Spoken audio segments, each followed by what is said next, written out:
ప్రస్తుతం కాళేశ్వరం కేసు అయితే సిబిఐకి అయితే రాష్ట్ర గవర్నమెంట్ అయితే ఇవ్వడం అయితే జరిగింది. ఇది హాట్ టాపిక్గా మారుతూ ఉంది. నిన్న కల్వకుంట్ల కవిత గారు కూడా చేసిన వ్యాఖ్యలు కూడా తెలంగాణ రాజకీయాల్లో కూడా దుమారం రేపుతా ఉన్నాయి. ఈ అంశం గురించి అయితే మాట్లాడతాం. మనతోని సోమ భరత్ కుమార్ గారు బీఆర్ఎస్ జనరల్ సెక్రటరీ గారు అయితే ఉన్నారు. సార్ నమస్తే సార్. ఎలా చూస్తూ ఉన్నారు సార్? తెలంగాణ రాజకీయాల మొత్తం కూడా బీఆర్ఎస్ వైపే తిరుగుతూ ఉన్నాయి, కాళేశ్వరం చుట్టే తిరుగుతూ ఉన్నాయి. సిబిఐకి ఇవ్వడాన్ని ఎలా చూస్తూ ఉన్నారు?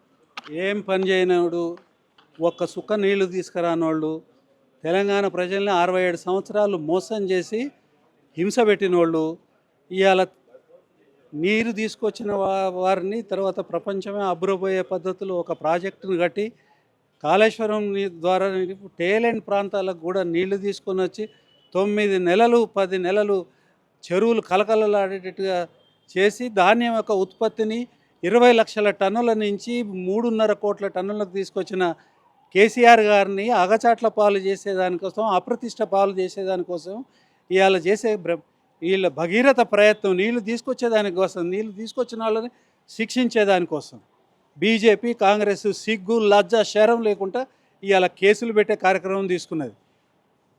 బీఆర్ఎస్ పార్టీ తర్వాత బీఆర్ఎస్ నాయకత్వం చట్టబద్ధంగా కొట్లాడుతుంది వీటన్నిటి మీద. కోర్టుల ద్వారా, రాజ్యాంగం వ్యవస్థల ద్వారా రక్షణ తీసుకుంటుంది. ప్రజల ముందు కడిగిన ముత్యంలాగా మళ్ళీ కూడా ఖచ్చితంగా ప్రజల సేవలో ఉంటారు. బీఆర్ఎస్ పార్టీ అవినీతి జరగలేదని చెప్తా ఉంది, కానీ కల్వకుంట్ల కవిత గారు హరీష్ రావు మీద, సంతోష్ రావు మీద ఆరోపణలు చేస్తూ ఉంది. వీటిని ఎలా చూస్తూ ఉన్నారు? పార్టీ ఒక నిర్ణయం తీసుకునేదాకా ఆమె విజ్ఞతకే వదిలేస్తాం.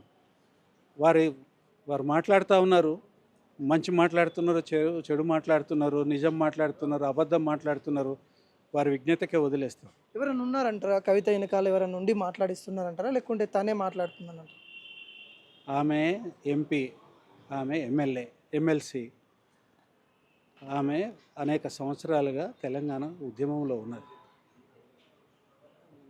మీరు ఇట్లాంటి ప్రశ్న అడగడమే పొరపాటు. కాబట్టి పార్టీ ఒక నిర్ణయం తీసుకునేదాకా నేను కాదు కదా, ఇంకెవరు కూడా మాట్లాడు. ఒకటే చెప్తానో, ఆమె విజ్ఞతకు వదిలేస్తాను. ఎవరికి ఉపయోగపడుతున్నది, మీరు మాట్లాడే మాటలు ఎవరికి ఉపయోగపడుతున్నాయి అనేది ఆమె విజ్ఞతకి వదిలేస్తాం. కాబట్టి మీరు ఇంకా 4 రకాలుగా 10 రకాలుగా తిప్పి కిందేసి పైనేసి ఏమడిగినా కానీ ఇదే సమాధానం ఉంటుంది. దయచేసి మీరు సమయాన్ని సద్వినియోగం చేసుకోండి.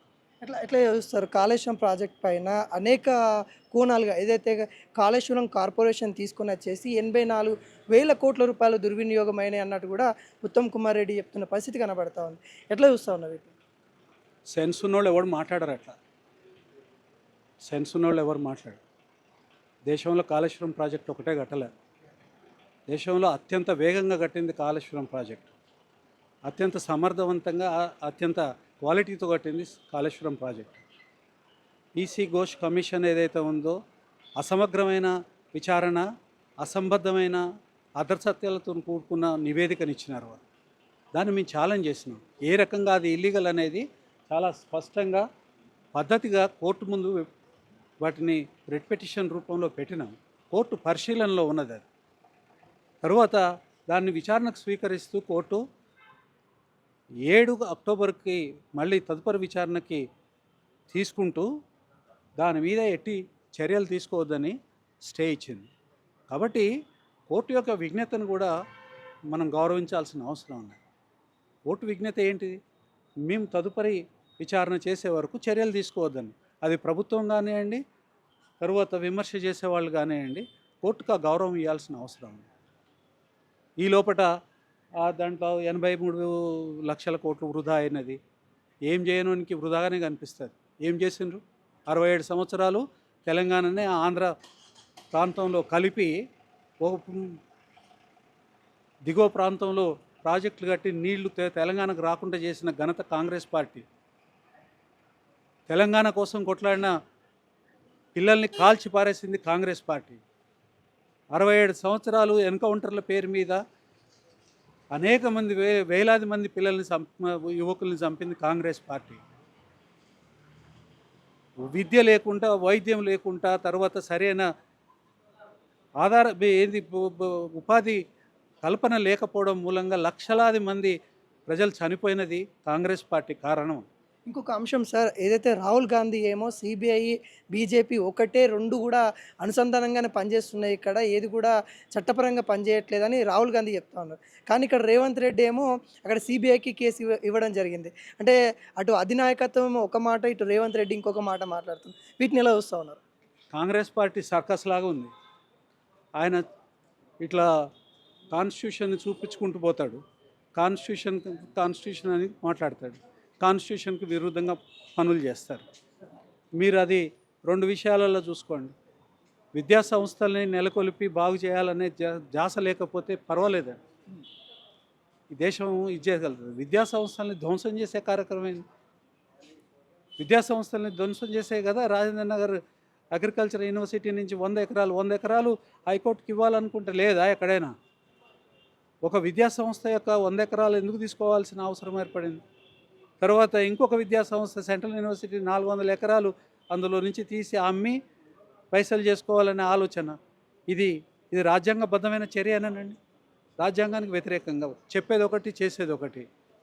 తర్వాత ఈ రాష్ట్రంలో కాంగ్రెస్ పార్టీ పరిపాలన ఉన్నది. దీని మీద కంట్రోల్ కాంగ్రెస్ పార్టీ కేంద్ర సంస్థకి ఉండాలి. మరి ఆయన 24 గంటలు సిబిఐని, ఈడీని వీటిని విమర్శిస్తూ ఉంటాడు. ప్రతిపక్షాన్ని నాశనం చేసేదానికోసం కేంద్ర ప్రభుత్వం, బీజేపీ నాయకత్వంలో కేంద్ర ప్రభుత్వం దుర్వినియోగపరుస్తుందని. మరే అదే సిబిఐకి ఇవాళ ఎట్లా ఇచ్చినాడు అంటే రాహుల్ గాంధీ అనుమతినిచ్చినాడా, లేకపోతే రాహుల్ గాంధీకి సంబంధం లేకుండా డైరెక్ట్గా ప్రధానమంత్రిని సాటిస్ఫై చేయడం కోసం, లేకపోతే ప్రధానమంత్రి కుమ్ముక్కై కేసీఆర్ గారిని హింస పెట్టేదానికోసము, కేసుల పేరుతోని జైల్లో వేసి హింస పెట్టేదానికోసం కుమ్ముక్కై చేసినారా? మరి ఇందులో ఎవరులాగా ఉన్నారు? బీజేపీ కాంగ్రెస్ కలిసి పనిచేస్తున్నట్టుగా కనిపించట్లేదా ఇది? తర్వాత ఎవరు డిమాండ్ చేసినారు సిబిఐ ఎంక్వైరీ కావాలని? సిబిఐ ఎంక్వైరీ కావాలని డిమాండ్ చేసింది ఒక బీజేపీనే చేసింది. మరి బీజేపీ వీళ్ళు కలిసి కుమ్ముకాయ చేస్తున్నట్టే కదా. అయినా ఏ పని చేయని వాళ్ళు, పని చేసిన వాళ్ళ మీద కేసులు పెడతారా? ఏం చెప్తారు?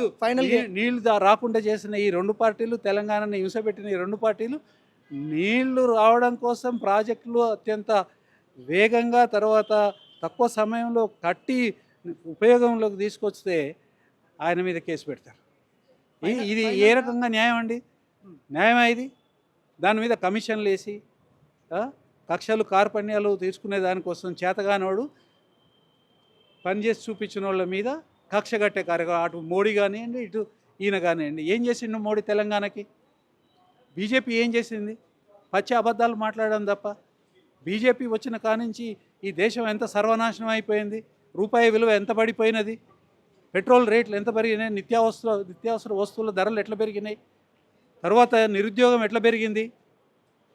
ఇంత అరాచకమైన పరిపాలన చేసేటోళ్ళకి మంచి చేసి తక్కువ కాలంలో ప్రజలకి ప్రాజెక్టులు ఇచ్చి ఒక సుపరిపాలన ఇచ్చి బ్రహ్మాండంగా అన్ని సూచికలలో మొదటి 2 స్థానాలలోకి తెలంగాణను తీసుకొని వచ్చినందుకు ఆ కేసులు పెట్టేది సిగ్గులజ్జలేదు.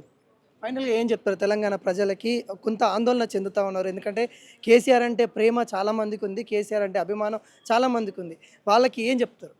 మొట్టమొదట అర్థం చేసుకోవాల్సిన అవసరం ఉంది, ఆలోచించాల్సిన అవసరం ఉంది, చర్చ చేయాల్సిన అవసరం ఉంది. కాంగ్రెస్ ఏంది, బీజేపీ ఏంది తెలుసుకోవాలి. తప్పుడు మాటలు వింటే ఏమవుతుందో తెలుసుకోవాలి.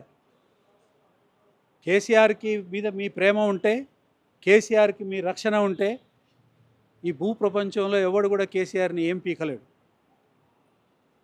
తర్వాత మాకు నమ్మకం ఉన్నది, మాకు సిస్టమ్స్ మీద నమ్మకం ఉన్నది, రాజ్యాంగం మీద నమ్మకం ఉంది, కోర్టుల మీద నమ్మకం ఉన్నది, వ్యవస్థల మీద నమ్మకం ఉన్నది, వ్యవస్థలు నిర్దేశించిన మార్గం మీద నమ్మకం ఉన్నది.